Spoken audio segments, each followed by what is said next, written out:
Criminal procedure code আজিকালি BNS হৈছে তাতে মুছলমান এজন অপৰাধী যিমান শাস্তি একেটা শাস্তি হিন্দুৰো হ'ব সেইখন যদি একে থাকে তেতিয়াহ'লে ভাৰতবৰ্ষৰ প্ৰতিজন নাগৰিকৰ কাৰণে UCCখনৰ প্ৰয়োজনীয়তা কিমানখিনি থাকিব সমান পৰিমাণে যদি প্ৰতিজন নাগৰিকক বা প্ৰতিজন মানুহক যদি ইয়াত এক মানে আইন থাকে তেতিয়াহ'লে সকলোৰে কাৰণে সুবিধা হ'ব কিন্তু এই যি চাৰিটা বিষয়বস্তু উত্থাপন কৰা হৈছে মানে UCCত সেইটো প্ৰথম আমি অলপমান জানি ল'ব লাগিব তাতে ধৰি লওক বাল্য বিবাহটো 18 বছৰৰ ছোৱালী বা 21 বছৰৰ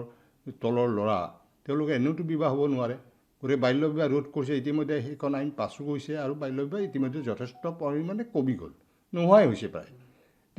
বহু বিবাহ সম্পৰ্কত চৰকাৰে এখন কমিটি গঠন কৰিছিল ন্যায়াধীশ ৰুমি ফুকন য'ত এডভোকেট জেনেৰেল দেৱজিৎ শইকীয়া আছিল মই নিজেও সেই কমিটিখনৰ সদস্য আছিলোঁ আৰু তাৰ লগে লগে নবীন কহিল বুলি দিল্লীৰ এজন অসম চৰকাৰৰ তাতে এডিশ্যনেল এডভোকেট জেনেৰেল তেখেতো এই কমিটিখনৰ মেম্বাৰ আছিল আমি এই কমিটিখনে সকলো দিশ পৰ্যালোচনা কৰাৰ পিছত আইনগত দিশ ধৰ্মীয় ৰীতি নীতি আটাইবোৰ পৰীক্ষা কৰাৰ পিছত আমি চৰকাৰক এখন ৰিপৰ্ট দিছিলোঁ যিখন ৰিপৰ্ট ইতিমধ্যে চৰকাৰে বিধানসভাত দাখিল কৰিছিল আৰু সেইটো বিষয়বস্তু আছেই এতিয়া বাল্য বিবাহ বা বহু বিবাহৰ ক্ষেত্ৰত তেনেধৰণৰ কথাটো আছে ঠিক তেনেকৈ সেইটো গ্ৰহণযোগ্য হ'ব কাৰণ বহু বিবাহৰ ফলত মানুহৰ অৱস্থা কি হৈছে আপোনাৰ বিশেষকৈ মুছলিম সম্প্ৰদায়ত যে তেওঁলোকে মানে নিকাহ কৰি লৈছে এখন নিকাহৰ পিছত তেওঁলোকে বিবাহ বিচ্ছেদ কৰিছে মোবাইলতো কৰিছে কেতিয়াবা কাৰোবাক থৈ দি কৈও কৰিছে এখন চিঠি দিও কৰিছে এতিয়া তেওঁলোকৰ সেনেধৰণৰ বিচ্ছেদ আৰু তেনেধৰণৰ বিবাহ কিমানজন গ্ৰহণযোগ্য হয় যিটো সময়ত শৰীয়তৰ কথা কৈ থকা হৈছে শৰীয়ত মতে এইটো সুবিধা আছে কিন্তু শৰীয়তে এইটো কথাও কোৱা নাই তুমি মানে ক্ষমতা আছে নাই তুমি 4জনী বিয়া কৰাবলৈ কাৰণ আইন হেৰি মতে মানে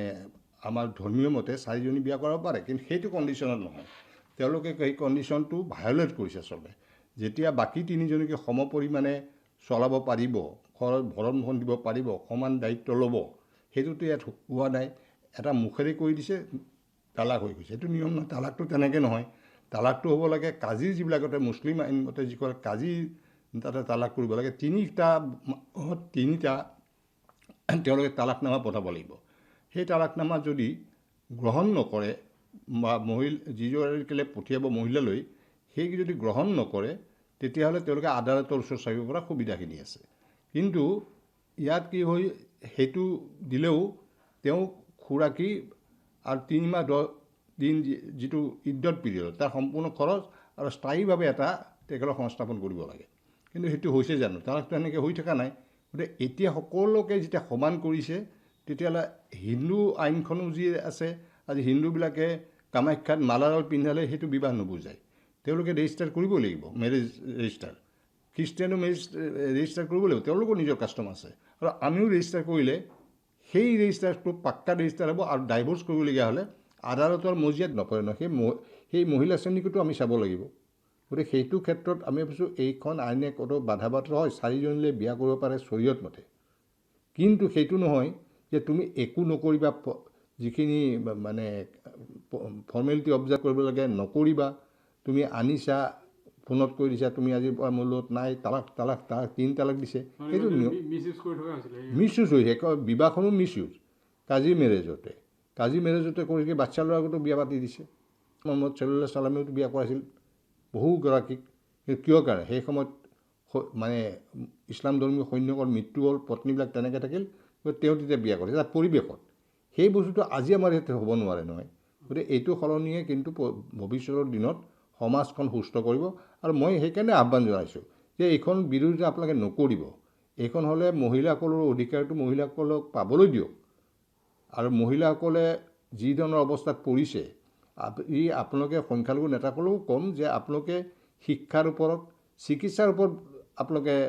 এটা আন্দোলন কৰক কিন্তু এইবিলাকে এটা মহিলা ছেকশ্যন আমি বাদ দিটো সমাজখন হ'ব নোৱাৰে তেওঁলোকৰ ওপৰত বিপদ পেলাই থোৱা হৈছে সেইকাৰণে আমি আহ্বান জনাওঁ যে কোনো দল সংগঠনে হওক নেতাই হওক এইখনে বিৰোধিতা কৰাৰ সলনি এটা গঠনমূলক আলোচনা হোৱাটো সকলোৰে কিন্তু দায়িত্ব আৰু কৰ্তব্য তেওঁলোকৰ ল'ৰা ছোৱালীবিলাক কোনে চাব তেওঁলোকৰ অধিকাৰ কোনে দিব তেওঁলোকৰ মানে এওঁৰ মৃত্যু হ'লে এই চাৰিজনী পত্নীয়ে কেনেধৰণৰ ব্যৱস্থা ল'ব, এইবিলাক বহু বিষয়বস্তু আছে কাৰণেই বহু বিবাহটো এটা আমাৰ দৃষ্টিভংগীত বহু বিবাহ কেতিয়াও আমি ছাপোৰ্ট কৰিবই নোৱাৰোঁ। আৰু এই বহু বিবাহৰ ফলত বহু পৰিয়াল ধ্বংস হৈ গৈছে, বহুত পৰিয়াল শেষ হৈ গৈছে, কাৰণ যিটো কম্পেনচেশ্যন পাব লাগে সেইটো নাপায়, গতিকে সেই এটা অসুবিধা আছে। গতিকে বহু বিবাহটো এইখন আইনে যিটো আনিছে সকলোৰ কাৰণে সমান, আৰু যদি এটা মেৰেজটো ৰেজিষ্টাৰ নকৰে, বিদেশত যাবলগীয়া হ'লে মেৰেজ চাৰ্টিফিকেটখন নাথাকিলে ৱাইফ হাজবেণ্ড যাবই নোৱাৰে। এইটো যিকোনো মানুহেই, মুছলমান, হিন্দু, খ্ৰীষ্টান, শিখ, ইছাই প্ৰশ্ন নাই। গতিকে সেইখন কৰাৰ ক্ষেত্ৰত আপত্তি কিয় থাকিব লাগে? টুগেডাৰ বিবাহৰ আগত অবৈধ সম্বন্ধত যিটো আজি অবৈধ সম্বন্ধৰ ফলত আজি সমাজখন দেখিছে সদায় সংঘৰ্ষ, সদায় মাৰপিট, হত্যা এইবিলাক চলি আছে, পৰকীয়া প্ৰেমৰ নামতে হওক বা অন্যান্য ক্ষেত্ৰতে হওক। এতিয়া সেই লিভিং টুগেডাৰৰ ফলত যদি কোনোবা এজনী ছোৱালীৰ এটা সন্তান জন্ম হয়, বিয়া হোৱাই নাই, তেওঁ নকৰাই বুলি কয়, তেতিয়াহ'লে সেই বাচ্ছাটোৰ দায়িত্ব কোনে ল'ব? সেই বাচ্ছাটোৰ অধিকাৰ পাবনে নাপায়? পিতৃত্ব অধিকাৰ সেই বাচ্ছাটোৰ পিতৃৰ পৰা পাবলগীয়া বিষয়বস্তুখিনি তেওঁ হাতত আহিবনে নাহে? এইবিলাক প্ৰশ্ন নিশ্চয় জড়িত আছে। হয়, সেইটো কনচেণ্ট লৈ আণ্ডাৰষ্টেণ্ডিঙত হয় যদি ক'বলগীয়া নাই, কিন্তু কথা লৈ পতা নাই মই কলেজত পঢ়িব আহিছে, ইয়াত কাৰোবাৰ লগত লিভিং টুগেডাৰ কৰি আছে, সেইটো বাধা হ'ব। সেইটো আমি বিচাৰিছোঁ যে লিভিং টুগেডাৰৰ ফলত লাভ হৈছে নে লোকচান হৈছে,